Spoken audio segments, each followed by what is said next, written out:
Hi class, let's take a look at problem 3a. And in problem 3a, they want us to solve. So the first step is going to be to isolate the variables. In this case, we're going to multiply the 2 times these two values. So on the left-hand side, we're going to have 2x minus 4. And this is equal to the values of 2x plus the values of 8.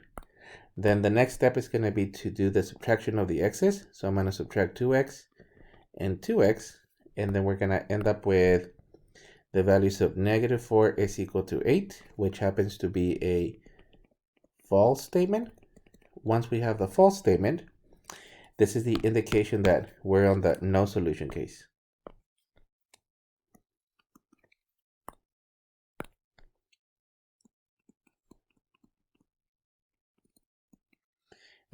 If they want a set, then we will write it as the empty set.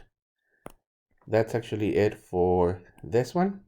Hi class, let's take a look at problem B. So we're going to be multiplying the actual value of the 10. And then on the left hand side, we're going to be looking at 2x minus 4. This is equal to the values of 10x plus the values of 40.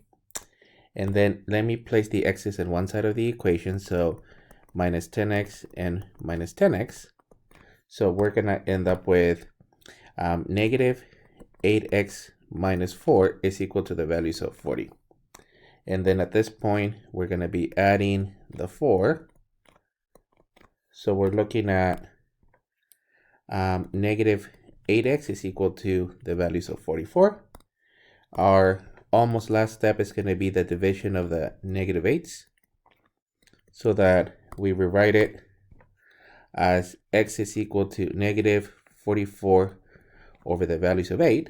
And we can express this fraction as, well, negative 11 times 4, and then technically 2 times 4.